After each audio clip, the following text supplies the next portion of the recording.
Shalom Jemaat GSKI Betani di Surabaya. Puji Tuhan, hari ini kita berjumpa lagi dalam program Masih Ada Tuhan.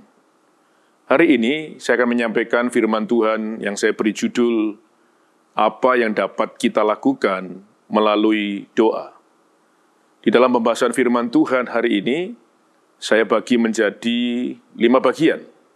Dan hari ini kita masuk di dalam bagian yang kelima, apa yang dapat kita lakukan melalui doa bagian yang kelima.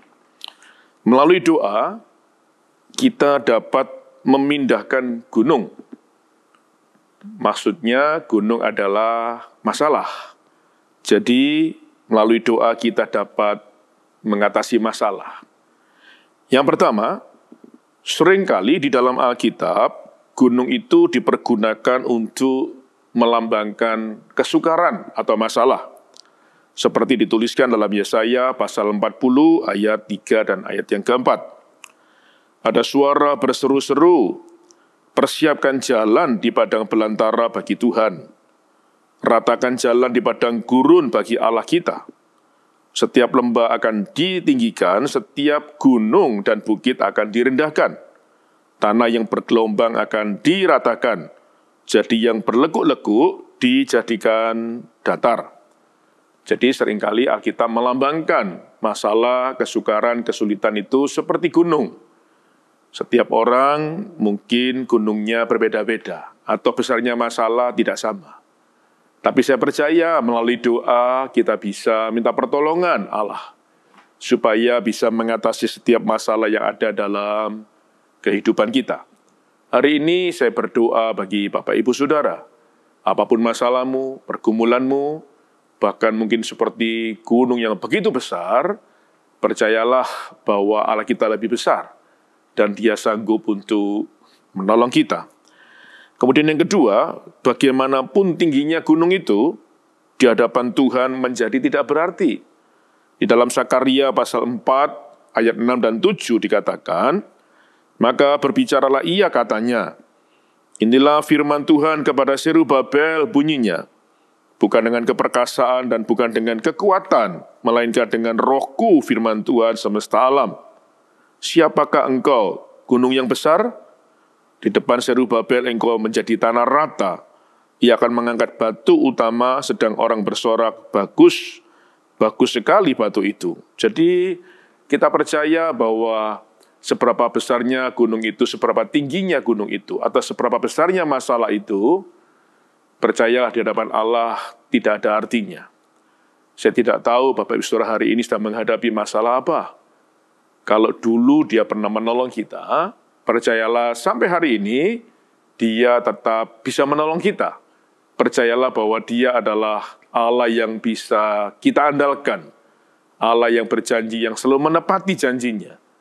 Saya percaya bahwa kita punya pengalaman pribadi dengan Allah. Saudara jangan pernah lupa pengalaman pribadi itu. Sekali lagi, kalau dulu Dia pernah tolong kita, tetap percaya. Sampai hari ini, Dia masih tetap bisa menolong kita. Kemudian yang ketiga, bila iman kita sebesar biji sesawi saja, kita dapat memindahkan gunung. Saudara tahu, biji sesawi kecil sekali. Hanya dengan iman sebesar itu, Alkitab berkata, kita bisa mengatasi setiap masalah yang sebesar gunung. Matius 17 ayat 20, Ia berkata kepada mereka, karena kamu kurang percaya, sebab aku berkata kepadamu, sesungguhnya sekiranya kamu mempunyai iman sebesar biji sesawi saja, kamu dapat berkata kepada gunung ini, pindah dari tempat ini ke sana, maka gunung ini akan pindah dan tak akan ada yang mustahil bagimu. Ada ayat mengatakan tidak ada yang mustahil bagi Tuhan, juga tidak ada yang mustahil bagi orang yang percaya kepadanya. Hari ini mungkin ada yang berkata, iman saya sudah turun Pak, sudah seperti api, sangat kecil. Sekecil apapun imanmu hari ini, Alkitab berkata bahkan seperti biji sesawi saja, itu sudah mampu memindahkan gunung yang besar, mampu mengatasi masalah. Jangan berkecil hati, bahkan jangan putus asa. Apapun keadaan saudara hari ini, apapun keadaan kita punya iman sebesar biji sesawi saja, sudah mampu mengatasi masalah yang besar. Yang keempat, dengan doa kita dapat memiliki iman yang dapat memindahkan gunung. Matius 21 ayat 21-22 berkata, Yesus menjawab mereka, "Aku berkata kepadamu, sesungguhnya jika kamu percaya dan tidak bimbang, kamu bukan saja akan dapat berbuat apa yang kuperbuat dengan pohon ara itu, tetapi juga jikalau kamu berkata kepada gunung ini, beranjaklah dan tercampaklah ke dalam laut, hal itu akan terjadi. Dan apa saja yang kamu minta dalam doa dengan penuh kepercayaan, kamu akan menerimanya." Saudara, kalau kita memiliki iman dan percaya dengan sungguh-sungguh, maka setiap doa yang kita naikkan di hadapan Allah akan menghasilkan perkara yang besar. Apapun keadaan kita hari ini, tetap berdoa, tetap percaya. Masih ada kuasa di dalam doa, dan percayalah Allah masih mampu menjawab doa-doa kita. Tuhan Yesus memberkati kita semua. Amin.